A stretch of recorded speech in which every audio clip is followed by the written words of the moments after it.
والصلاة والسلام على سيد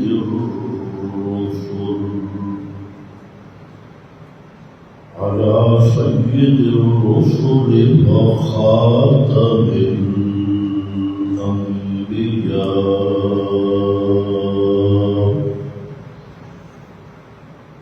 أما بعد فأعوذ بالله من الشيطان الرجيم. بسم الله الرحمن الرحيم. وأذن في الناس بالحج سبحان رب العزة عما يصفون وسلام على المرسلين والحمد لله رب العالمين.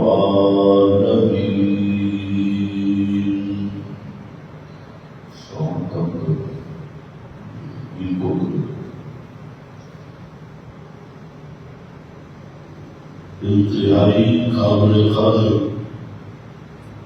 بزرگوں اور بھائیوں، گزشتہ بیان میں حج کے متعلق چند گزارشات پیش کی تھی کہ حج یہ اسلام کا پانچواں اہم رکن ہے اور یہ کئی عبادات کا مجموعہ ہے. حج کے مناقب اور فضائل بھی کثیر احادیث میں موجود ہیں، لیکن اس بات کے سمجھنے کی ضرورت ہے کہ حج خالص ایک توحیدی سفر ہے اور اہل توحید کا یہ ایک بے مثال سفر ہے جس کو محبانہ سفر بھی کہا جا سکتا ہے اور مباحثانہ سفر بھی کہا جا سکتا ہے. اس پر گزشتہ بیانات میں کافی گفتگو ہوئی. آج بھی میرے سامنے سورۃ الحج کی آیت ہے. پوری سورت کا نام سورۃ الحج ہے اور سورۃ الحج میں بھی اگر اس کے مرکزی مضامین کا جائزہ لیا جائے تو اس میں بھی خالص توحید اور رد الاشراک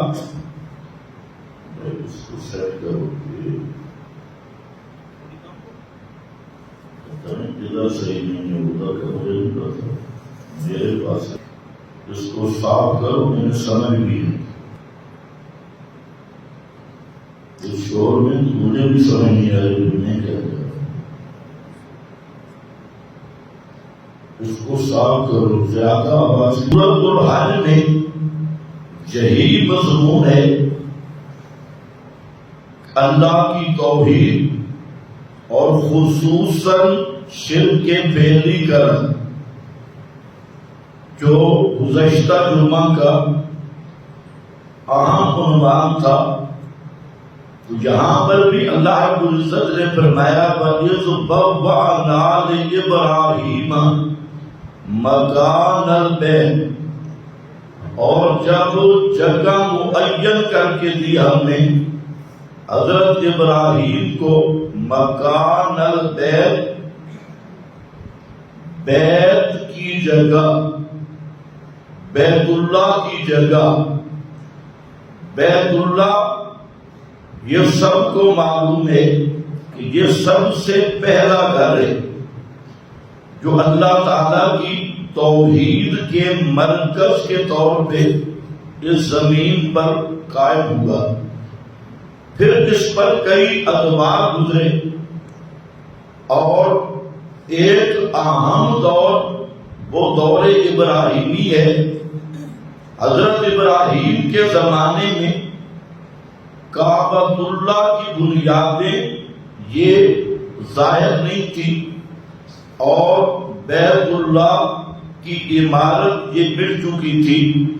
تو حضرت ابراہیم علیہ السلام نے کعبہ کی تعمیر فرمائی. اس تعمیر کے سلسلہ میں یہاں ایک مضمون ذکر کیا وَإِذْ بَوَّأْنَا لِإِبْرَاهِيمَ مَكَانَ الْبَيْتِ کہ جو کعبہ کی اس کو علاقے جہاں سیٹ ہوا میں آپ کو بتا دوں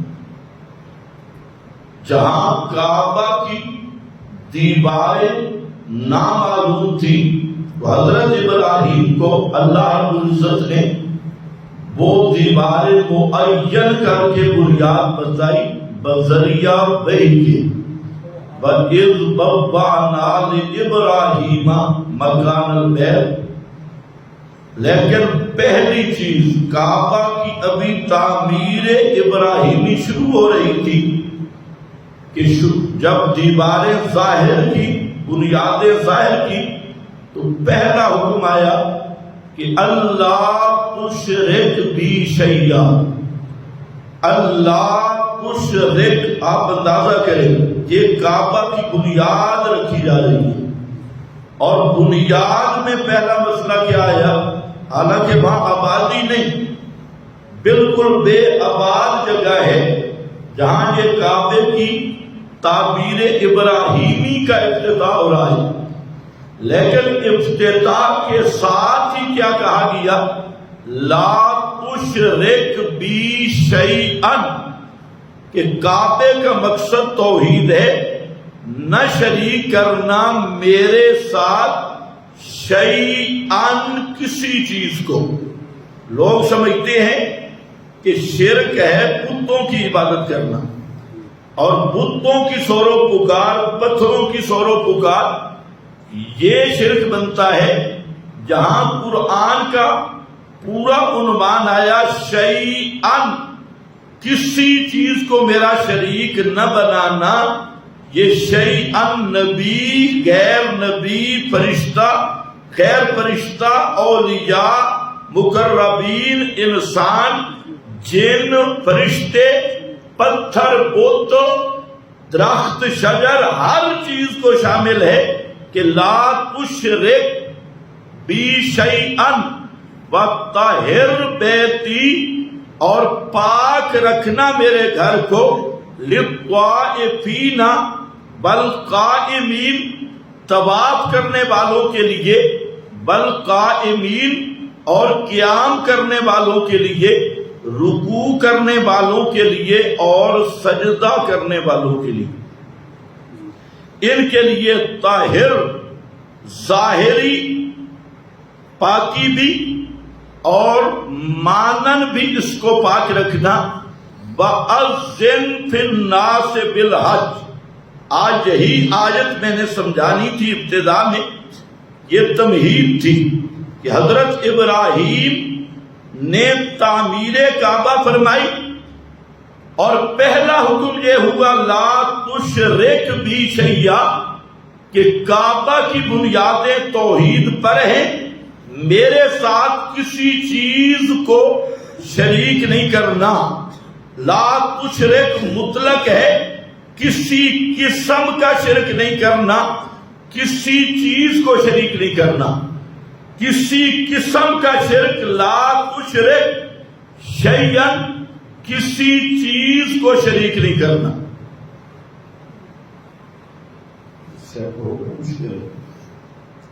اذن فی الناس بالحج اور اعلان کرو لوگوں میں حج کا. یاتوک رجالا علی کل ضامر یاتینا من کل فج عمیق اذن فی الناس بالحج۔ اس آیت کا ایک معنی معروف کیا جاتا ہے اور پھر اس پہ دھوکہ دیا جاتا ہے، اور معنی یہ کیا جاتا ہے وَأَذِّنْ فِي النَّاسِ بِالْحَجِّ، لوگوں میں حج کا اعلان کرو۔ تو یہ حکم کس کو ہے؟ حضرت ابراہیم کو۔ جو معروف معنی ہے وہ میں کر رہا ہوں۔ تو حضرت ابراہیم نے عرض کی یا اللہ میں اعلان کروں جہاں کو کوئی بندہ موجود ہی نہیں، تو میرا یہ اعلان سنے گا کون؟ تو اللہ تعالیٰ نے فرمایا آپ اعلان کر دے اور یہ آواز میں پہنچا دوں گا، جو بھی ماؤں کے پیٹوں میں ہے، عالم ارواح میں ہے یا عالم دنیا میں ہے، اس تیری آواز کو میں پہنچاؤں گا۔ حضرت ابراہیم ایک پتھر پہ کھڑے ہوئے اور انہوں نے اعلان کیا، تو اللہ تعالیٰ نے یہ آواز ہر جگہ پہنچائی۔ جو ماؤں کے پیٹوں میں تھے انہوں نے بھی سنی، جو عالم ارواح میں تھے انہوں نے بھی سنی، اور جو عالم دنیا میں تھے انہوں نے بھی سنی، اور جس نے لبیک جتنی مرتبہ کہا اتنی مرتبہ اس کو حج کی توفیق ملے گی۔ اب یہ ایک تفسیر ہے، لیکن یاد رکھو یہ تفسیر نہ قرآن میں ہے اور نہ نبی کریم علیہ السلام کے صحیح فرمان میں۔ یہ قرآن کی تفسیر بھی نہیں، اور پیارے پیغمبر صلی اللہ علیہ وسلم نے بھی اس آیت کا یہ معنی نہیں کیا۔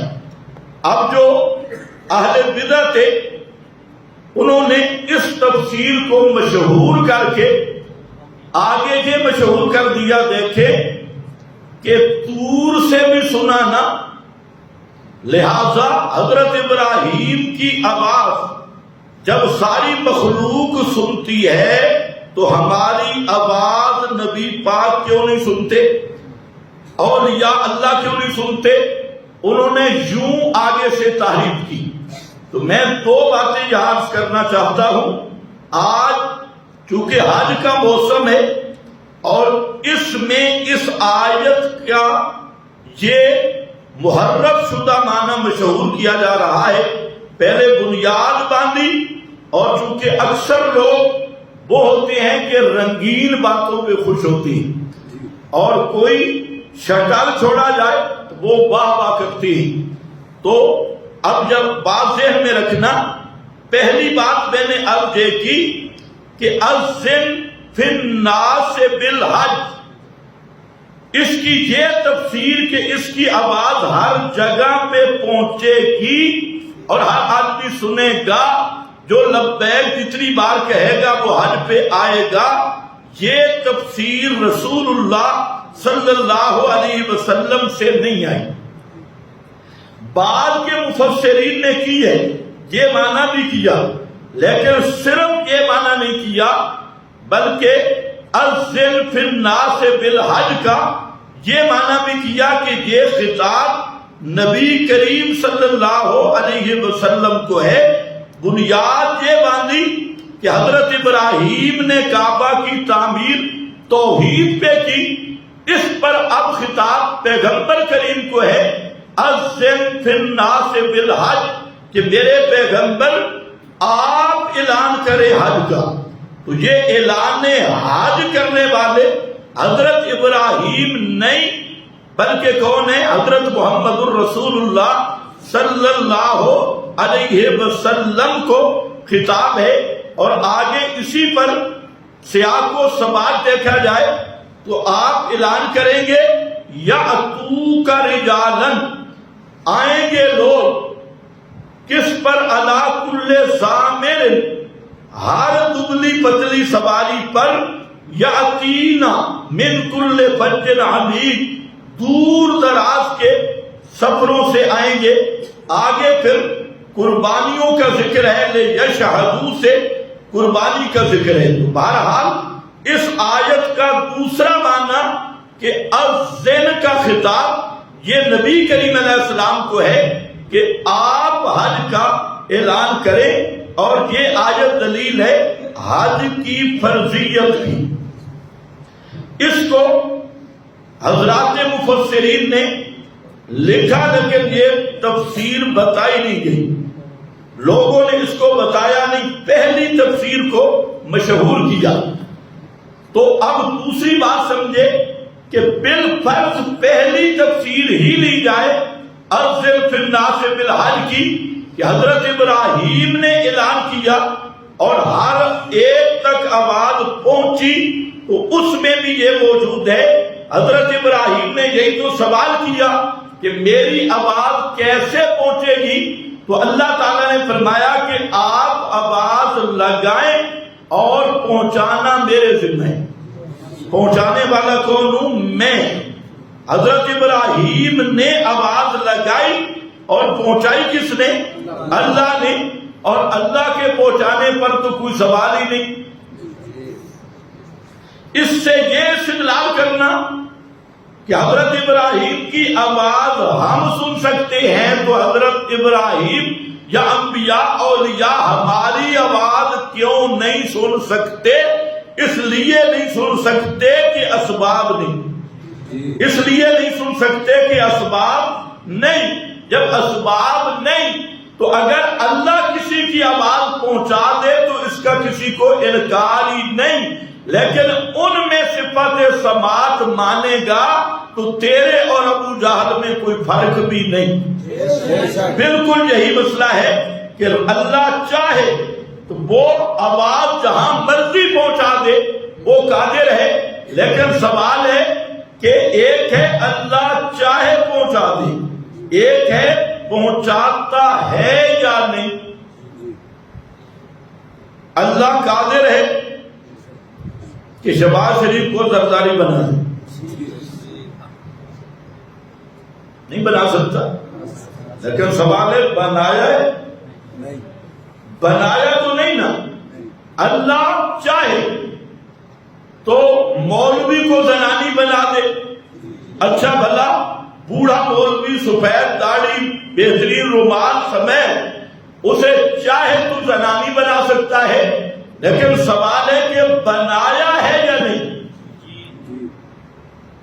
تو اس سے یہ استدلال کرنا کہ انبیاء اولیاء ہماری پکارے سنتے ہیں، یہ خالصتاً شرک بھی ہے اور تحریف بھی ہے۔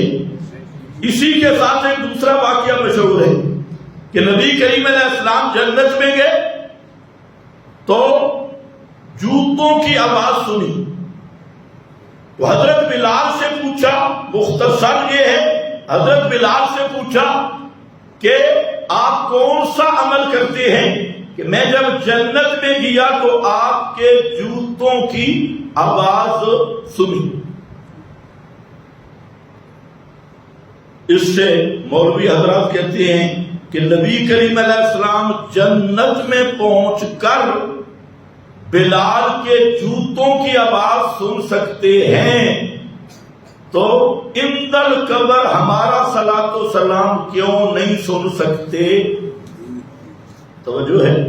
یہ بھی وہی استدلال، اسی ٹبر بات، وہی دلیل۔ جواب پہلی گزارش تو یہ ہے کہ جنت میں بلال کے جوتوں کی آہٹ سنی تو پھر یوں عقیدہ بناؤ نا کہ ہر جگہ سے سنتے ہیں۔ بھائی جنت کا فاصلہ تو ہزاروں سالوں کا ہے زمین سے، پھر عند القبر کہاں سے نکلا ہے؟ اگر استدلال کرنا ہے تو پھر یوں کرو کہ ہر جگہ سے سنتے ہیں، یہ عند القبر قبر کے قریب سننا کہاں سے آ گیا؟ بھائی آپ سمجھ رہے ہیں میری بات؟ کہ دلیل یہ ہے کہ بلال کے جوتوں کی آواز سنی جنت میں، لہذا قبر پہ ہمارا درود سنتی۔ آگے عوام کہتی ہے سبحان اللہ، لیکن سوال یہ ہے کہ یہ دلیل اور تقریر استدلال اس کا انتباہ کیا ہے؟ اگر اس واقعہ کو دلیل بنانا ہے تو پھر تمہاری دلیل نہیں بنتی، پھر رضا خانیوں کو میدان میں آنا چاہیے اور انہیں کہنا چاہیے کہ جب زمین سے جنت میں سن سکتے ہیں تو پاکستان سے مدینہ میں کیوں نہیں سن سکتے؟ زمین سے جنت کا فاصلہ زیادہ ہے یا پاکستان اور مدینے کا فاصلہ زیادہ ہے یا ہندوستان اور مدینے کا فاصلہ زیادہ ہے؟ یہ اس طرح کے آؤٹ پٹانگ گپے لگا کے عقائد کو برباد کرنا یہ بدبخت آدمی کا وتیرہ ہے۔ اصل بات یہ ہے وہاں پر بھی بخاری اٹھاؤ، وہاں ایک تو حدیث میں آ رہا ہے کہ حضرت بلال کے جوتوں کی آواز سننا یہ بھی خواب کا واقعہ ہے،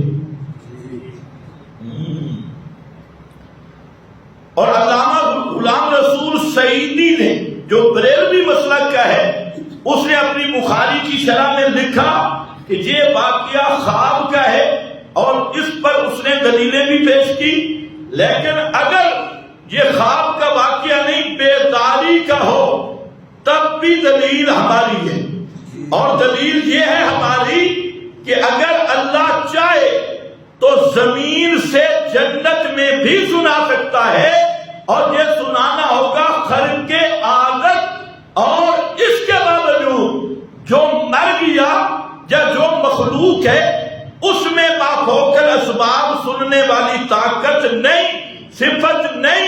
ہاں رب چاہے کسی کی بات جنت میں سنا دے تب بھی رب قادر ہے، کسی کی بات مدینہ میں سنا دے تب بھی رب قادر ہے۔ وہاں نہ اندر قبر کی کوئی قید ہے نہ مدینے کی کوئی قید ہے۔ اگر میری یہی تقریر اللہ اپنے نبی کو براہ راست سنا دے تب بھی اللہ قادر ہے۔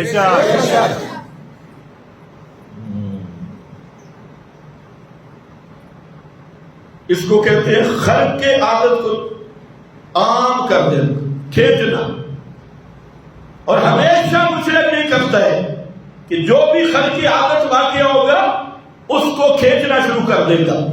حضرت عیسیٰ بغیر باپ کے پیدا ہوگے، یہ کیا ہے؟ یہ قانون اور عادت ہے یا خرق عادت؟ یہ خرق عادت۔ خرق عادت کا مطلب ہی یہ ہے کہ اسباب اور مسببات کا رشتہ توڑ کے نتیجہ حاصل کیا جاتا ہے اور دیا جاتا ہے۔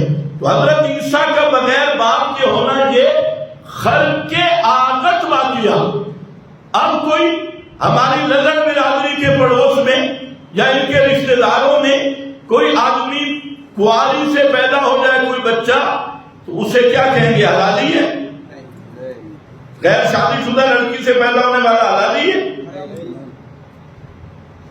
آگے دلیل دے، حضرت عیسیٰ بغیر باپ کے پیدا ہو سکتا ہے اور ہمارا یہ عزیز بغیر باپ کے پیدا نہیں ہو سکتا، یہ دلیل صحیح ہوگی؟ بولو۔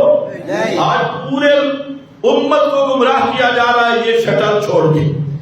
وہ کہا جائے گا بھائی یہ تیری دلیل صحیح نہیں، کیونکہ حضرت عیسیٰ کا بغیر باپ کے پیدا ہونا یہ خرق عادت تھا، اور خرق عادت میں تعمیم نہیں ہوتی اور وہ عام قانون نہیں ہوتا، وہ صرف اللہ کی قدرت کا ایک خاص موقع پہ اظہار ہوتا ہے، وہ ضابطہ اور قانون نہیں ہوتا۔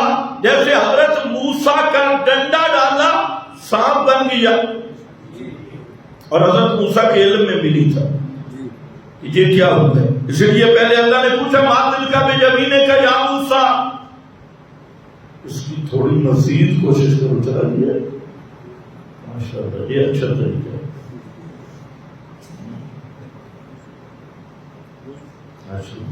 ٹھیک ہے، تو آپ کے ہاتھ میں کیا ہے؟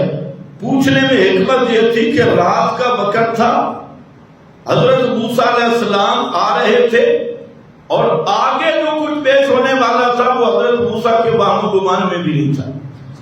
اچانک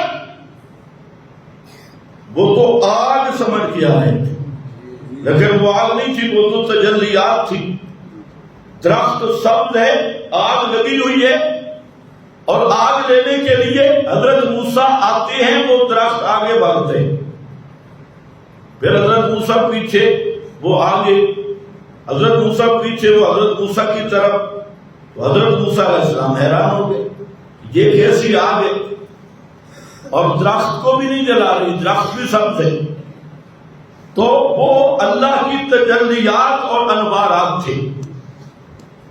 جب اللہ رب العزت نے حضرت موسیٰ سے کلام کیا اور اپنا پیغام دیا تو ساتھ ہی پوچھا ما تلک بیمینک یا موسیٰ، موسیٰ تیرے ہاتھ میں کیا ہے؟ اللہ کو پتہ تھا کیا ہے. کیوں پوچھا؟ کہ رات ہے، ابھی جو انقلاب آنے والا ہے وہ حضرت موسیٰ کو پتہ نہیں. تو یہ یہی نہ سمجھے کہ میں تو پہلے بے علمی میں کوئی سانپ ہی اٹھا کے پھر رہا تھا، اور ڈنڈا نہیں تھا، سانپ ہی تھا. تو پہلے فرمایا ذرا دیکھ لے ہاتھ میں کیا ہے. حضرت موسیٰ نے دیکھا متوجہ ہو کے، ہیا عصاج، آپ خود اس کو بولو، ہیا عصاج، یہ میرا ڈنڈا ہے. آگے پھر فوائد بیان کیے، فرمایا ڈنڈا کو ڈال. حضرت نے ڈنڈا ڈالا، ابھی زمین پہ گیا تھا کہ سانپ بن گئی. حضرت موسیٰ علیہ السلام بھاگے، بلّا مدبرا ولم یعقب، پیچھے دیکھا ہی نہیں، حضرت موسیٰ علیہ السلام بھاگ پڑے. اللہ نے فرمایا خذھا، پکڑ اس کو. حضرت موسیٰ نے ہاتھ لگایا، لیکن جہاں جو جملہ ہے نا وہ پلے باندھنے والا. فرمایا لا تخف، ڈر نہیں، اس کو پکڑ، سنعیدھا سیرتھا الاولی، آپ کے ہاتھ میں ڈنڈا ڈال، سانپ ہم بنائیں گے. سانپ بنانے والا کون ہے؟ اللہ. اور سانپ سے ڈنڈا بنانے والا کون ہے؟ حضرت موسیٰ یا اللہ؟ اللہ. تو حضرت موسیٰ کا ڈنڈا سانپ بن گیا. اب آج کا پیر بھی اپنا ڈنڈا پھینکے اور بڑے بڑے حضرات پھینکیں ڈنڈے، یہ ڈنڈے سانپ بنیں گے؟ قانون اور عادت یہ ہے کہ سانپ سپنی کے انڈے سے پیدا ہوتا ہے. حضرت موسیٰ کے ڈنڈے کا سانپ بننا یہ کیا ہے؟ خرق عادت، اور یہ حضرت موسیٰ کے ساتھ خاص ہے. باقی ساری دنیا ڈنڈے ڈالے یا ڈنڈے سنبھال کے رکھے، وہ سانپ نہیں بنتے. وہاں ایک ڈنڈا سانپ بن گیا تھا تو یہ قانون عام بن گیا. حضرت ابراہیم کو آگ میں ڈالا گیا. اللہ نے فرمایا یا نار کونی بردم و سلاما، آگ ٹھنڈی ہو جا، اور زیادہ ٹھنڈی بھی نہیں، سلاما، سلامتی والی بن جا.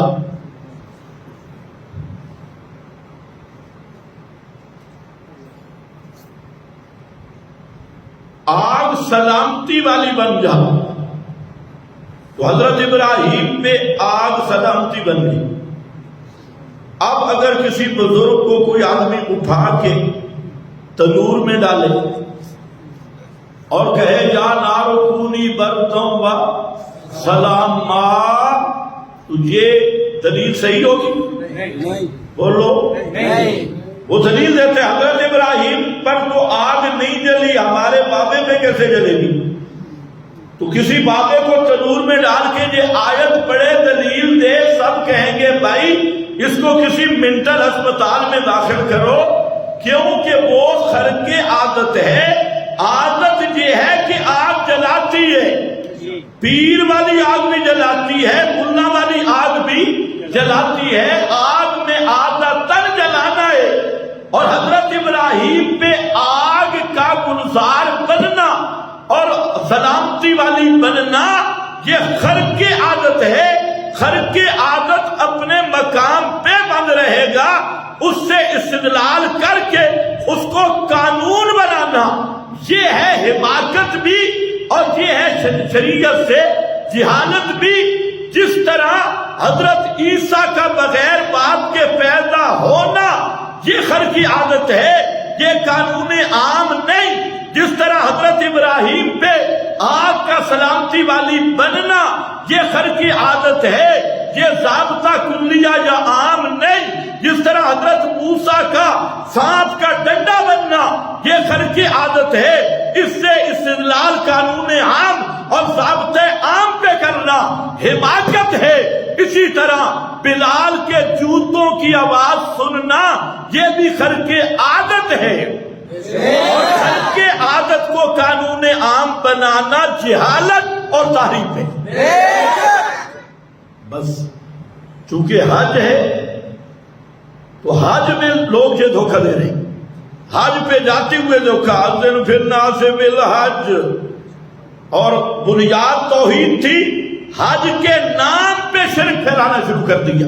حالانکہ حج نرا توحید والا سفر ہے اور توحیدی یادگاروں کا سفر ہے اور شاعر اللہ کا سفر ہے اور توحید کی خاص شعار کا سفر ہے۔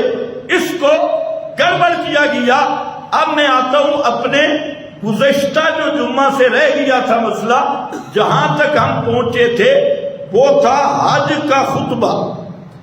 حج کا خطبہ میں ذکر کر رہا تھا کہ پیغمبر کریم صلی اللہ علیہ وسلم نے وہاں خطبہ دیا حجۃ الوداع میں، اور خطبہ میں آپ کے کئی ارشادات تھے جن میں یہ مسلم شریف ہے، فرمایا ان دماءکم و اموالکم حرام علیکم کحرمت یومکم ھذا، کہ تمہارے خون اور تمہارے اموال، اور دوسری حدیث ہے اعراضکم، تمہاری عزتیں اس طرح تم پہ حرام ہیں جس طرح کا حرمت یومکم ھذا فی شہرکم ھذا فی بلدکم ھذا، جس طرح اس شہر کا احترام، اس مہینے کا احترام اور اس مہینے کا اور اس جگہ کا احترام، اس طرح تمہارے مال، تمہاری عزتیں، تمہارے جانیں وہ حرام ہیں ایک دوسرے پر۔ مطلب کسی مسلمان کو قتل نہیں کرنا، اور قرآن ہے فرمایا من یقتل مؤمنا متعمدا فجزاؤہ جہنم، جس نے جان بوجھ کر کسی مومن کو قتل کیا، متعمدا جان بوجھ کے قتل کیا، فرمایا فجزاؤہ جہنم، اس کے اس قتل کی سزا جہنم ہے۔ جہنم، اور صرف جہاں تک نہیں، خالدن فیہا، خالدن فیہا، اس جہنم میں خلود ہوگا، خلود، عارضی داخلہ نہیں ہوگا، لمبے زمانے تک داخلہ ہوگا۔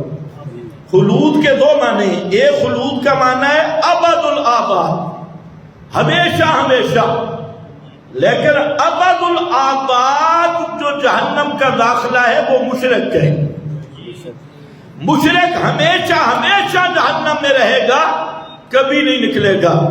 اور ایک خالدن کا معنی عرفی ہے لمبا زمانہ، بہت لمبی مدت، تو فرمایا لمبی مدت تک جہنم میں رہے گا، خالدن فیہا، ایک عرصہ ہوگا جو اسے جہنم میں گزارنا پڑے گا اگر یہ مباحث تھا، اور اگر یہ تھا ہی مشرک اور تھا ہی کافر تو پھر تو وہ ابد الآباد جہنم میں رہے گا۔ لیکن جان بوجھ کر ایک مسلمان کو قتل کیا متعمدن، تو فرمایا کہ اس کی سزا جہنم ہے۔ آج تو مسلمان کا خون بالکل ہلکا سمجھا جاتا ہے اور پرواہ ہی نہیں، مسلمان کو قتل کرتا ہے، اور اس کو پھر مسلم کا خون مسلم پر بہانے کو واجب سمجھتا ہے، اور اس کو ملا برخلافتی ہے۔ تو یاد رکھو، مسلمان جب مسلمان کا خون بہائے گا تو یہ خون بہانا حرام ہوگا۔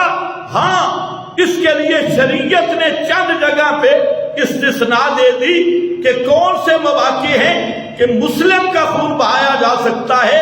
اس میں ایک قصاص ہے. قصاصاً جب قتل ہوگا، ایک نے ایک آدمی کو قتل کیا، اس کے بدلے میں قصاص لینا واجب ہے، تو اس کو استثناء مل گیا.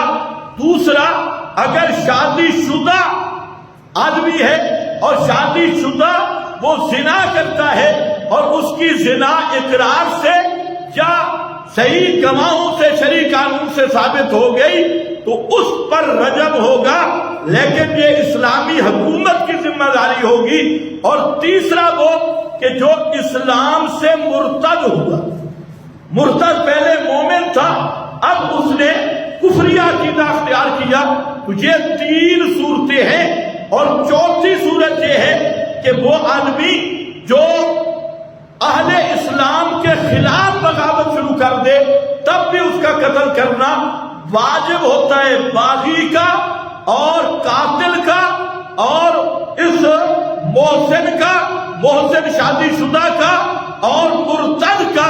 اس کو استثناء دیا. باقی فرمایا من یقتل مؤمنا متعمدا فجزاؤہ جہنم. بعض احادیث میں کہ قیامت کے دن جو مظلوم مقتول ہوگا وہ اسی حالت میں آئے گا اللہ کی دربار میں، عدالت میں، جس طرح اس کو قتل کیا گیا تھا، اور وہ اپنا سر اٹھائے ہوئے آئے گا اور قاتل کے وہ گریبان سے پکڑے ہوگا، اس کے دامن سے پکڑے ہوگا اور پکڑتے ہوئے اللہ کی عدالت میں گھسیٹ کے لائے گا کہ یا اللہ یہ وہ آدمی ہے اس سے پوچھو اس نے مجھے کیوں قتل کیا تھا. یہ کیس بڑا بھاری ہے. آج تو بڑا آسان ہے کہ بس انگلی دباؤ اور اس پہ فخر کرتے ہیں. مسلمان کا خون اللہ کے ہاں سب سے قیمتی خون ہے اور اس کو بہانا یہ سب سے بڑا ظلم ہے. اس لیے فرمایا پیارے پیغمبر نے کہ خبردار خبردار تمہارے خون آپس میں حرام ہے، آپس میں کحرمت یومکم ھذا. تمہارے اموال، مسلمان کا مال کھانا، ظلمت، دکان پہ دھوکہ دینا، تجارت میں دھوکہ دینا اور جھوٹ بول کے سودا بیچنا، فراڈ کر کے مال حاصل کرنا، 2 نمبری سے زمینیں حاصل کرنا، وراثت کے حصے کھا جانا، دوسروں کا حق دبا جانا، کسی وجہ سے بھی فرمایا یہ اس طرح حرام ہے جس طرح اس دن کی حرمت، اس مہینے کی حرمت اور اس حرم کی حرمت ہے. آج مسلمان اس کو سمجھتے ہیں. آج اگر بازار میں جاؤ نا، ایک کونے میں داخل ہو دوسرے سے نکل جاؤ، اس میں اگر کوئی غیر مسلم ہے نا اس میں کچھ نہ کچھ دیانت موجود ہوگی، لیکن یہ جو مسلم بیٹھا ہے، اکثر کی بات کر رہا ہوں، سب کی نہیں، کئی نیک آدمی بھی ہے، اس کا رویہ دیکھو تو یہ ہندوؤں سے بھی آگے گزرا ہوتا ہے.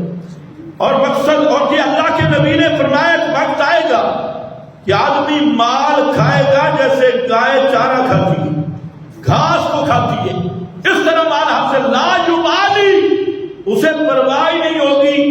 جب گائے پٹھے اور چارہ کھاتی ہے کبھی اس نے سوچا کہ یہ خشک ہے یا تر ہے؟ کبھی نہیں سوچا. فرمایا اس طرح امت میں فکر ہو جائے گی. آج بے پرواہ یہ حلال ہے یا حرام ہے اس کی فکر ہی نہیں، مشکوک ہے، حلال ہے حرام ہے. پیغمبر کریم نے فرمایا الحلال الحرام بین، الحلال بین والحرام بین. اور لوگوں حلال بالکل واضح ہے، حرام بھی بالکل واضح ہے، لیکن کچھ چیزیں حلال اور حرام کے درمیان میں بھی ہیں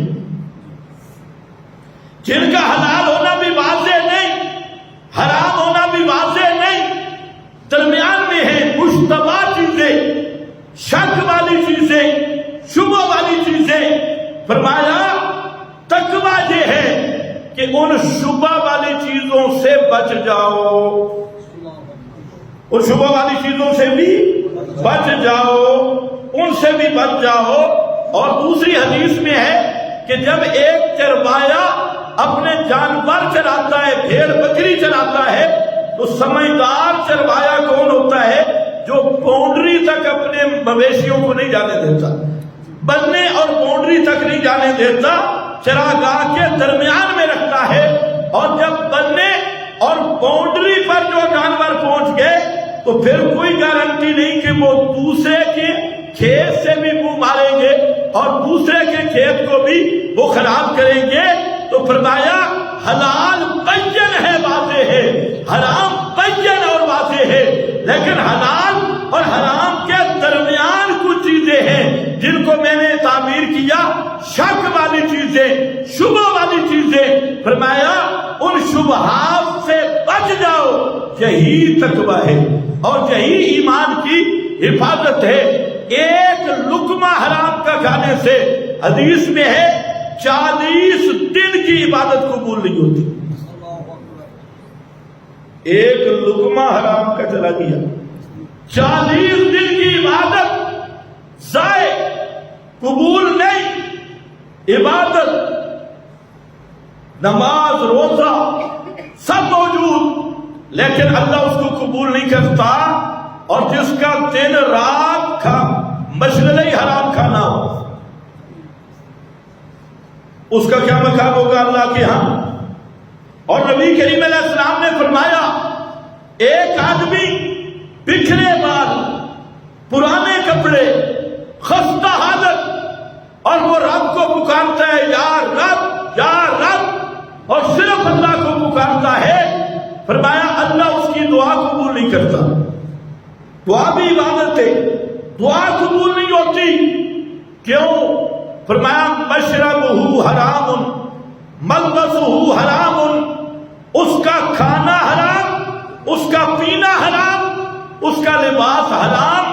انا یستجاب لہ، اس کی عبادات کیسے قبول ہوں؟ اس کا تو لباس بھی حرام، اس کا کھانا پینا حرام، اور اس کا چلنا بچھونا یہ حرام کے ساتھ ہے۔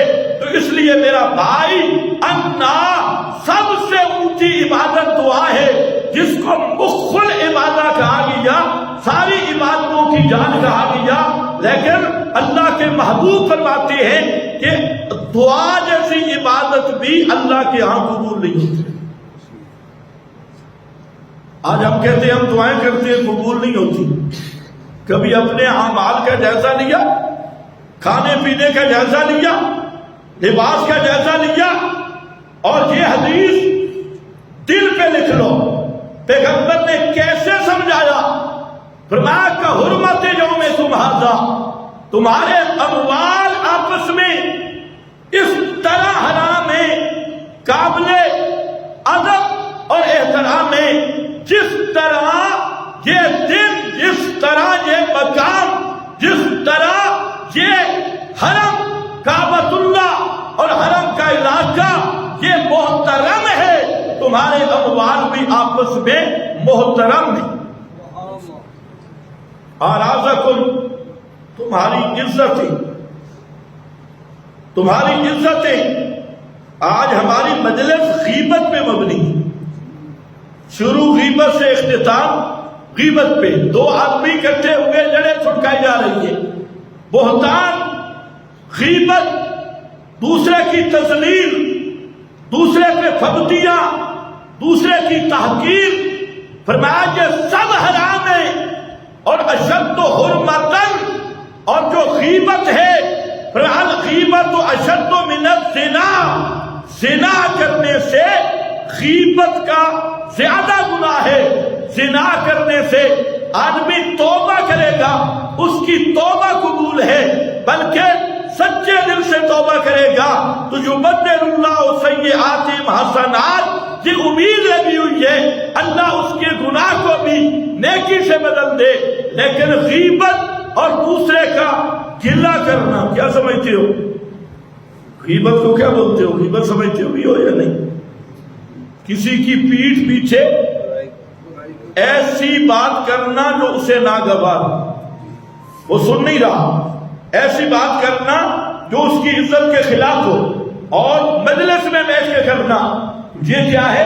یہ غیبت ہے اور یہ حرام ہے، اور اس کو زنا سے بھی اشد کہا گیا۔ لیکن آج تو مجلس کا چسکا ہی غیبت سے شروع ہوتا ہے، کسی پہ بہتان لگانا، کسی پہ بدگمانی کرنا، یہ کسی کی عزت کو خراب کرنا، اور دوسرے کی ماں بہن کی طرف، بیٹی کی طرف بری نظروں سے دیکھنا، اور یہ ساری چیزیں موبائلوں پہ گپے لگانا اور وہاں پر فرینڈ شپ قائم کرنا، یہ سب کی سب کیا ہے؟ آرام کا کل یہ اس طرح حرام ہے۔ پیغمبر کریم کا یہ آخری خطبہ ہے، آج بھی آخری ہے۔ آج سے نیت کر لو کہ انشاءاللہ ہم اس پہ ضرور عمل کریں گے، انشاءاللہ۔ اونچی ذرا انشاءاللہ، انشاءاللہ۔ سل کے دل سے یہ نیت کرو گے تو اللہ عمل کا ثواب بھی دے گا، عمل کی توفیق بھی دے گا، دونوں چیزیں ہوں گی۔ پھر فرمایا تمہارے اعراض حرام، اور فرمایا سنو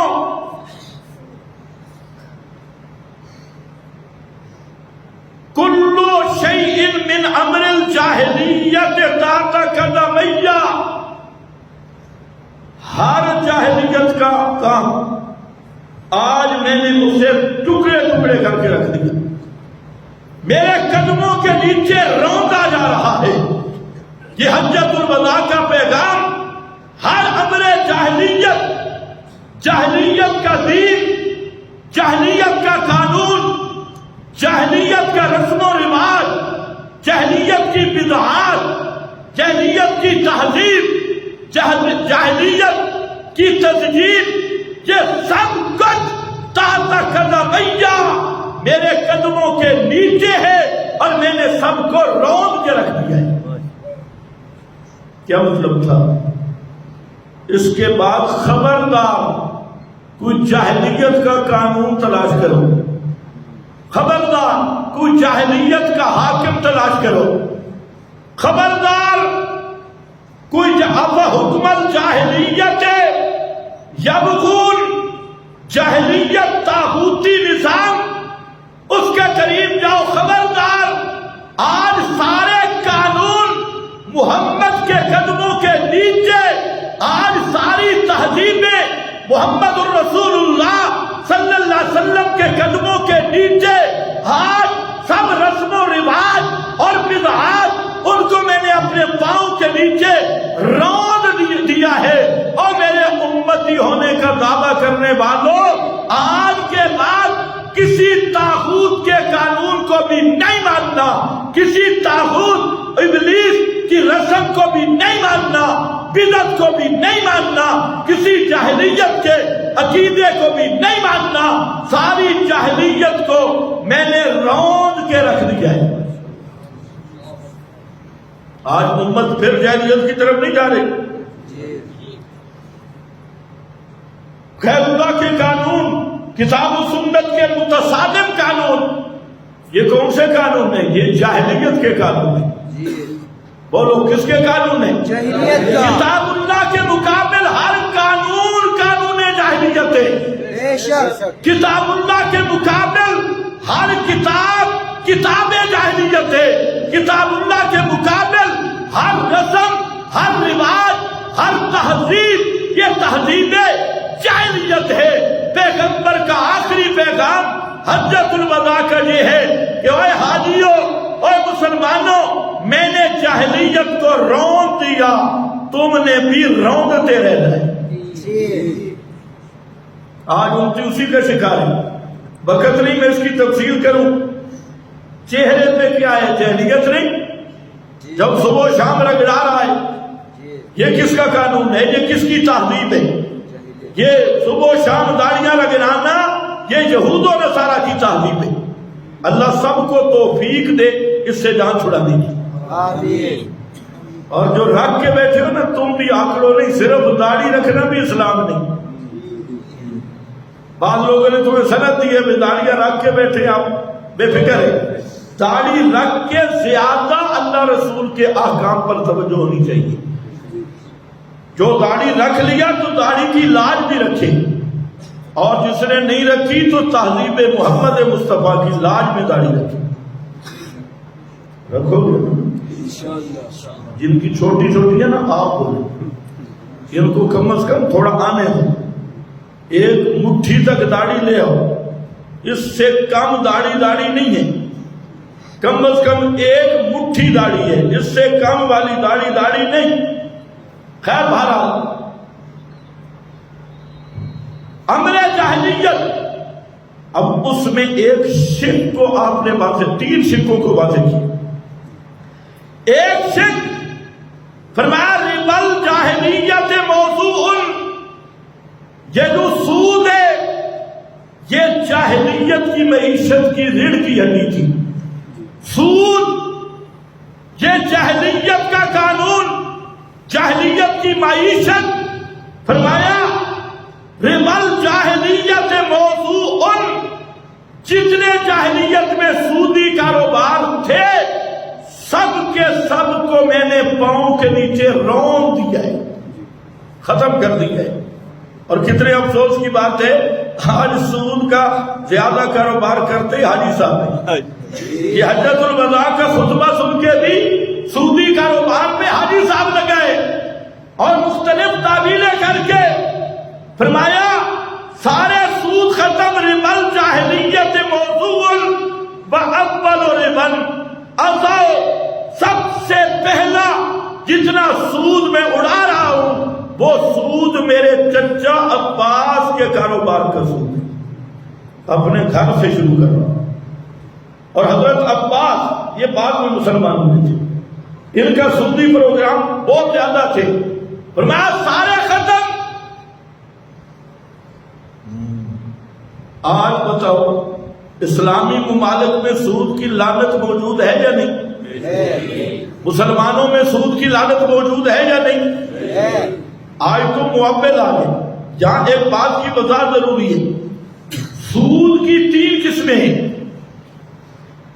ایک وہ سود ہے جس کی یہاں بات ہو رہی ربل جاہلیہ، اس کا دوسرا نام ربل نسیہ، اور تیسرا نام اس کا ربل قرآن، جس کو قرآن نے سود کہا. اور قرآنی ربا اللہ کی کتاب نے جس کو حرام کہا، یہ وہ سود ہے جو آج ہمارے بینکوں میں رواج پذیر ہے. یہ بات ذرا اچھی طرح سمجھنا ہے. ربل قرآن وہ کیا ہے؟ ادھار پہ زائد رقم. نسیہ ادھار پہ، قرض پیسے قرض لے کے اس پہ اضافہ چاہے ایک زبانی کا بھی ہو، یہ ربل قرآن ہے. اور نسیہ اور یہ حرام قطعی ہے. اگر اس کو کسی تعبیر سے جائز قرار دیتا ہے، تعبیر کرتا ہے، تو مؤول بھی مرتد ہے. یہ وہ نس قطعی والا سود ہے. اس کو کہا گیا ربل قرآن. قرض پر اضافی پیسے یہ ربل نسیہ. اور یہی دنیا کے آج بینکوں میں جتنا بھی رائج ہے یہی سود ہے. اور یاد رکھو بعض کراچی کے مولوی سود کو حلال کرنے کے لیے تعویلیں کر رہے ہیں. سود کی ہر شکل چاہے وہ نام جتنے بھی بدل جائیں وہ حرام قطعی ہے. حتیٰ کہ علماء نے لکھا ایک جوانی سود کی کھانا 34 سے زائد مرتبہ اپنی ماں سے زنا کرنے کے برابر ہے. معمولی مسئلہ نہیں. آج لوگ کہتے ہیں جی کوئی نہیں، خیر ہے، اسلامی بینک ہے، میزان بینک ہے، جی میزان بینک، اسلامی بینک ہے، فلانے بینک ہے. تو یاد رکھو بینکنگ کا پورا نظام یہودیت کا قائم شدہ ہے.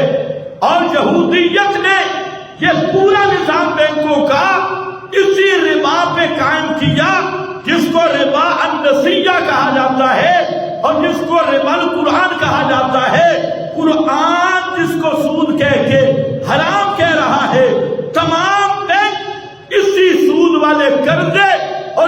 اسی شک پہ عمل کر رہے ہیں.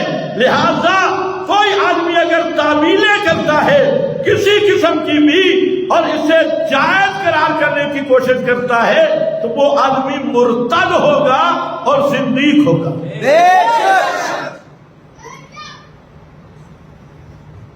سود کھانا لینا دینا گناہ ہے، لیکن حلال سمجھنا یہ کفر ہے. بولو یہ کیا ہے؟ یہ مجھے پتہ ہے میں کتنی بھاری بات کر رہا ہوں. کراچی تک آگ لگ جائے گی، مفتیوں کو بھی آگ لگے گی، لیکن یہ آگ جہاں ہم لگانا چاہتے ہیں اور قیامت کے دن انشاءاللہ جہنم کی آگ ہوگی ان کے لیے. یہ انہیں پتہ ہی نہیں، پتہ نہیں انہوں نے کورس کہاں سے کیے، مولوی کہاں بنے، انہیں ابھی تک سود کا ہی نہیں پتا. اور بھائی سود ربا القرآن یہ وہ قسم ہے جو آج بینکوں میں رائج ہے، آج کا سودی نظام، اور یہ قرآن کی نص قطعی سے حرام ہے. اس کو حلال سمجھنا ایسے ہے جیسے کوئی اپنی ماں سے نکاح کو حلال سمجھے. حرمت علیکم امہاتکم، جیسے اپنی ماں سے نکاح کی تعویل کر کے حلال سمجھنے والا مرتد ہے اور واجب القتل ہے. اسی طرح اس سود کو حلال سمجھنے والا کسی مفتی کا فتویٰ دکھا کے یا کسی ملا کا فتویٰ دکھا کے وہ آدمی بھی خالصتاً مرتد ہے. ماں سے نکاح کرنا حلال ہے یا حرام ہے؟ بولو. اگر کوئی مفتی کوئی شیخ بنا دے تو مان جاؤ گے؟ یہ کیا کہو گے کہ جی ہم تو ان پڑھ ہیں، فتویٰ آ گئی ہے، چلو مفتی پہ ذمہ داری ہے. کوئی آدمی ماننے کے لیے تیار نہیں ہے. لیکن جب سود کو ملا حلال کہتے ہیں، تعویلیں کرتا ہے اور اسلامی بینک سے میزان بینک سے فلانا بینک سے فلانا بینک تعویلیں کرتا ہے، وہاں تو آپ ایمان لے آتے ہیں. اور کیا وہ جی کراچی کا فتویٰ آیا ہوا ہے، فلانا فتویٰ آیا ہوا ہے. تو میں کہتا ہوں جہاں کیوں تعویل پہ جاتے ہو، وہاں تمہیں پتا ہے کہ ماں کی حرمت وہ قطعی ہے، وہاں کوئی مفتی کے کہنے سے ماں حلال نہیں ہوگی، اسی طرح کسی مفتی کے کہنے سے یہ سود حلال نہیں ہوگا. دوسرا ربا الحدیث ہے، یہ دوسری قسم ہے. 6 چیزوں کا پیغمبر کریم نے بیان کیا جس میں گندم کے بدلے جو کے بدلے کھجور کے بدلے، اور ان 6 چیزیں حدیث میں ہیں. ان کے لیے فرمایا برابر ہوں ان میں بالفضل و ربا. ایک تو نقد و نقد ہوں، دوسرا برابر. تو یہ ہے حدیث سے ربا، اور یہ ربا الحدیث ہے. حدیث سے ثابت شدہ چیزیں وہ 6 ہیں، وہ متعین ہیں. یہ سود کی دوسری قسم ہے.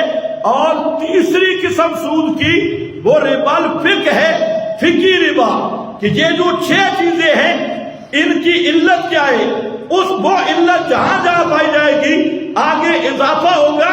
یہ سود ضمنی ہے، یہ سود ضمنی ہے. لیکن قرآن والا سود بھی قطعی جو حدیث میں آ گیا وہ سود بھی قطعی، لیکن اس کی آگے علت اجتہاد کہ اس کی علت کیا ہے، وہ فقہی ربا. اس میں بحث ہو سکتی ہے کہ یہ چیز سود ہے یا نہیں، کیونکہ اس پہ کوئی نص موجود نہیں ہے. وہ فقہاء کی علت نکالی ہوئی ہے، اجتہاد ہے، وہ ضمنی ہے. لیکن اس کو بہانہ بنا کے یہ کہنا کہ سود کا مسئلہ واضح نہیں. جو سود دنیا میں رائج ہے اس کی حرمت نص قطعی سے ثابت ہے، اور یہ وہی سود ہے جس کو پیغمبر نے حجۃ الوداع میں فرمایا کہ یہ سارا ربا اور سود اس کو میں توڑ رہا ہوں اور اسے میں ختم کر رہا ہوں. بات سمجھنے کی کوشش کرو، جس کو سمجھنا ہے بعد میں بھی پوچھ لیں. پوچھنے سے ہم خوش ہوتے ہیں، ناراض نہیں ہوتے، لیکن اپنے کم از کم ایمان کو بچاؤ. فرمایا سود حرام اور سب کو اتار رہا ہوں. پھر آپ نے فرمایا فاتقوا اللہ فی النساء، عورتوں کے بارے میں اللہ سے ڈرنا، عورتوں کے بارے میں اللہ سے ڈرنا، حقوق کے نسواں۔ آج بھی لوگ آوازیں بلند کر رہے ہیں حقوق کے نسواں کی، لیکن قرآن نے جو عورت کو حقوق دیے دنیا کے کسی قانون میں نہیں۔ بے شک یہ جتنی تنظیمیں تحفظ حقوق نسواں میں کام کرنے والی، یہ حقوق کا تحفظ نہیں، یہ عورتوں پہ ظلم کے قوانین ہیں، لیکن عورتوں کی عزت کا، عورتوں کے حقوق کا حقیقی محافظ وہ کتاب اللہ کا قانون ہے، محمد مصطفیٰ کا قانون ہے۔ یہ انگریز، یہود اور دجال کی تہذیب میں انہوں نے عورت کو حق ننگا ہونے کا دیا، اور انہوں نے ہر جگہ پہ عورت کا حق سمجھا ننگا ہونا، عریانی میں سمجھا۔ اس لیے سگریٹ کی ڈبی پہ بھی مسکراتی تصویر عورت کی، ایسا ہے۔ تو یہود نصارہ دھوکہ کیا دیتے ہیں؟ ہم بڑے حقوق نسواں والے ہیں، اس پر تنظیمیں بنی ہیں، لیکن یاد رکھو یورپ، امریکہ، مغربی تہذیب، دجالی تہذیب، اس کی بنیاد عورت کو ننگا کرنا ہے، اس کی بازار میں بیچنا ہے، اس کی عزت سے کھیلنا ہے، اس کے عزت کو تباہ کرنا ہے۔ اگر ایک ایک چیز پر آپ غور کریں تو ساری تہذیب کا مقصد عورت کو جنسی کھیل بنانا ہے، سب کا خلاصہ یہ۔ اور محمدی تہذیب کا نقطہ عورت کو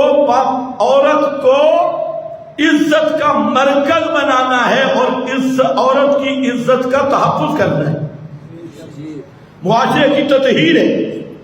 یہی وجہ ہے آج پردے کو بھی لوگ سمجھتے ہیں عیب، یہ تشدد اور سختی ہے۔ چار دیواری عورت کے لیے انہوں نے کہا کہ حقوق کے خلاف ہے، پردہ حقوق کے خلاف ہے، اور خود کیا حق دیے؟ ہر جگہ پہ عورت کو عریاں کیا۔ اور آپ تو اسلامی ملک میں بیٹھے ہیں، کسی چیز کی مشہوری کا اشتہار ہو تو وہاں پر بھی عورت، حتیٰ کہ یہ جو موبائل ہے نا، موبائل، اس میں آپ بات کرنا چاہتے ہیں، کمپیوٹر پہ بھی آواز عورت کی فٹ کی، ایسا ہے یا نہیں؟ یہ کیا ہے؟ یہ دجالی تہذیب ہے، بے حیائی والی تہذیب ہے۔ یہ عورت کا مقام ہے کہ اس کی آواز، اس کی تصویر اور اس کی عزت کو نیلام کر دو، اسے حبس اور جنسی کھیل کی گیم بنا دو، یہ عورت کی عزت ہے؟ نہیں، اسلام نے عورت کو عزت دی۔ ماں ہونے کا رتبہ کس نے دیا؟ اسلام نے دیا۔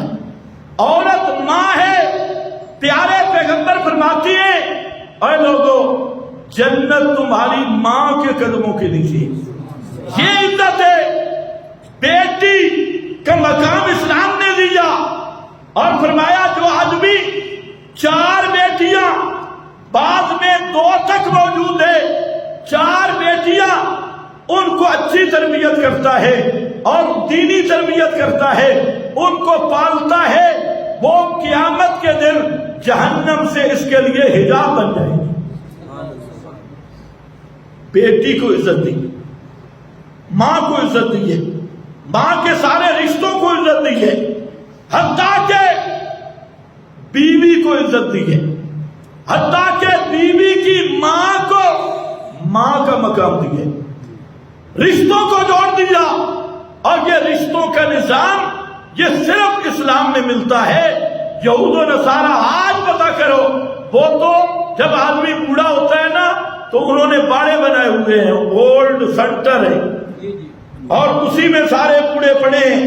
ابھی ماشاءاللہ اسلام آباد میں بھی ہے، اور آئیں گے یہ انگریزی تعلیم کے نتائج اب آنے لگ گئے۔ اور میرا بھائی قرآن کی طرف آتا، اللہ نے اپنی توحید کے بعد سب سے زیادہ جس چیز پہ زور دیا وہ والدین کے حقوق ہے۔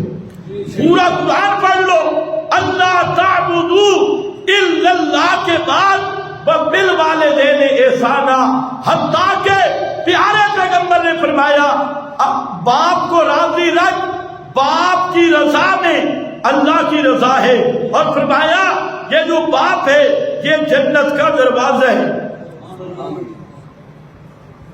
لیکن انگریزی تعلیم نہیں سمجھنے تھی، اس نے تو رشتوں کے نام ہی بدل دیے، باپ کا مقام ہی گیا۔ ساری زندگی یونیورسٹیوں میں پڑھا، پینٹ پتلون کا نشہ چلا، اب باپ کو ڈیڈی جان، وہ پتہ نہیں ڈیڈی جان ہے کیا چیز، وہ باپ کو باپ کہنے پہ بھی شرم محسوس کرتا ہے۔ اور ادھر دین میں آتا نا اور قرآن کو دیکھتا تو قرآن نے عزت دی، ماں کا مقام۔ صحابی پوچھا یا رسول اللہ، اللہ کے حق کے بعد سب سے زیادہ حق مجھ پہ کس کا ہے؟ فرمایا لِأُمِّ کا، تیری ماں کا حق ہے۔ صحابی نے کہا پھر؟ فرمایا لِأُمِّ کا، تیری ماں کا حق۔ صحابی نے کہا پھر؟ فرمایا لِأُمِّ کا، تیری ماں کا حق، اور پھر چوتھی مرتبہ فرمایا لِأَبِی کا، تیرے باپ کا حق ہے۔ یہ اسلام نے عورت کو عزت دی، بیٹی کو عزت دی، بیوی کو عزت دی، اور بہن کو عزت دی۔ لیکن مسلمان بہن کو کیسی عزت دیتے ہیں؟ وراثت کا حق لیا، یہ بھائی ہے مسلمان، بہن کی وراثت دبا کے بیٹھے بھیڑیا بہانے کرتا ہے، اور جی بہن نے مجھے معاف کر دیا۔ اللہ یاد رکھو یہ دائمی حرام ہوگا۔ وراثت کے حصے کھانے والوں، قیامت تک جو لوگ کھائیں گے پیچھے آنے والے، وہ حرام آپ کے اکاؤنٹ میں بھی جمع ہوگا۔ معمولی مسئلہ نہیں، تاکلون التراث، قرآن نے حصے مقرر کیے۔ بھائی کا بہن کا حصہ ہے، قرآن میں موجود ہے، فرق رکھا ہے 1 اور 1/2 کا، اور اس کی بھی وجہ ہے 1 اور 1/2 کا، لیکن وراثت کے حصے ہیں، حصے۔ قرآن نے تو حق دیا، حق نہیں دے رہا تجھے، رسمی مسلمان نہیں دے رہا، اور اس کو وہ عزت سمجھ رہا ہے۔ تو بہرحال فرمایا اتقوا اللہ فی النساء، عورتوں کے بارے میں اللہ کا خوف کرنا، اللہ سے ڈرنا، ان پہ ظلم نہ کرنا، اور یہ پیغمبر کی وصیت ہے۔ تو ایک طرف تو تہذیب شیطان ہے جس نے عورت کو ننگا کر دیا اور بالکل آوارہ کر دیا، اور دوسری طرف ایک ہمارے قانون بنائے ہوئے ہیں کہ بیوی بیچاری باورچی بھی بیوی ہے۔ ٹائم ختم ہو گئی، میں ختم کرتا ہوں۔ کھانا روٹی پکانے والی بھی کون ہے؟ بیوی۔ کپڑے دھونا بھی، دھوبی بھی بیوی۔ گھر کی صفائی کرنا بھی کس کی ذمہ داری ہے؟ بیوی کی۔ اور تمہارا بستر بچھانا بھی کس کی ذمہ داری ہے؟ کپڑے استری کرنا بھی کس کی ذمہ داری ہے؟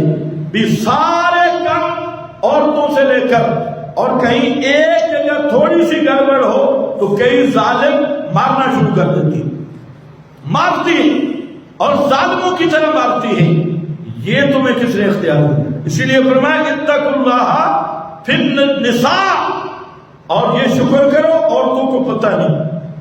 اگر عورتوں کو پتہ لگ جائے نا کہ یہ روٹی پکانا یہ ان پر کوئی ذمہ داری شرعی نہیں ہے، کپڑے دھونا ان کی شرعی ذمہ داری نہیں، ان کی شرعی ذمہ داری صرف یہ ہے کہ خامد کی خدمت، اور خدمت بھی کپڑے دھونے والی نہیں، روٹی پکانے والی نہیں، خامد کی عزت کی حفاظت۔ اور عورت اس چیز کی پابند ہے، پردہ کرے گی، اس میں پابند، خامد کی اجازت کے بغیر گھر نہیں نکلے گی، اس چیز کی پابند، اور خامد کی اجازت کے بغیر عورت کے گھر میں اس کا کوئی رشتہ دار نہیں آئے گا، اس چیز کی پابند، خامد کے بسترے کی حفاظت کرے گی، اس چیز کی پابند۔ روٹی تو شکر ہے وہ پکا کر دے دیتی، شریعت نے پابند نہیں کیا، کپڑے دھونے کا شریعت نے پابند نہیں کیا کہ آپ سارے کام ان سے لیں، یہ تو ان کی مہربانی، اور شکر کرو زیادہ پڑی ہوئی نہیں۔ اگر انہیں یہ پتہ چل جائے نا کہ یہ ہماری ذمہ داری نہیں، پھر خامد کی بدماشی دیکھو نکلتی ہے، صبح صبح چولہے پہ بیٹھے اور خود ناشتہ تیار کرے اور خود روٹی پکائے، خود کپڑے دھوئے، خود استری کرے اور پتہ چل جائے لیکن وہ بیچاری سب کچھ آپ کا کرتی ہے، لیکن پھر بھی ظالم خامد ان کو مارتا بھی ہے اور اسے انسان بھی نہیں سمجھتا. اسی پہ فرمایا فاتقوا اللہ فی النساء، اللہ سے ڈرنا عورتوں کے بارے میں، ان کے ساتھ حسن سلوک رکھنا. بس میں تقریر جہاں ختم کرتا ہوں، کہیں یہ تقریر کوئی سن ہی نہ لے. توجہ ہے نا؟ ہاں تم گھروں میں جا کے سمجھاؤ یہ تقریر، یہ شرعی ذمہ داری نہیں. کبھی ان کا بھی شکریہ ادا کر دو، بھئی تمہارا شکریہ ہے کہ تم ہمیں روٹی بھی دے رہی ہو، کپڑے استری اور یہ ساری تم ہماری خدمت کر رہی ہو، تو ان کا بھی شکریہ ادا کرو، ان کا بھی یہ احسان مانو. جب عورتوں اور بیویوں کا احسان کا احساس ہوگا نا، پھر تمہیں ان کے ساتھ پیار بھی ہوگا، ان کی عزت اور احترام بھی تمہارے دلوں میں ہوگا. اور جب ان چیزوں کا احساس نہیں، ابھی تو صرف کسی کا غصہ چل رہا ہے، ڈنڈا چل رہا ہے، تو یہ ڈنڈا اس طرح نہیں. ہاں اگر شریعت بیوی نماز نہیں پڑھتی اب اس کو مار بھی سکتی، لیکن مارو گے تو تب کہ خود پڑھتی ہو. بیوی نماز نہیں پڑھ رہی، بے پردگی کر رہی ہے، پھر خامد اور خامد کی نافرمان ہے، اس کو ازدواجی حق پورا نہیں کرنے دیتی، نافرمانی کر رہی ہے. اب شریعت نے 5 آپشن رکھے ہیں کہ تم نے تربیت کیسے کرنی ہے. آخر پہ فرمایا کہ اگر گزارا نہیں ہو سکتا تو پھر طلاق دے، لیکن تربیت ہے. اچھا اس میں مارنا بھی ہے، جس کو آئے روشن خیال کہہ رہے ہیں ہو جی مارنا، ہو جی مارنا، اور الو کے پٹھوں سے پوچھو کہ تم تو ویسے ہی مارتے ہو. لیکن اسلام میں مار کا ایک درجہ ہے، تربیت کے درجات ہے، اس پہ آ کر یہ کام. بہرحال یہ حجۃ الوداع کا خطبہ شروع ہے، انشاءاللہ آئندہ جمعہ پہ جا کے یہ ختم ہوگا. وآخر دعوانا الحمدللہ.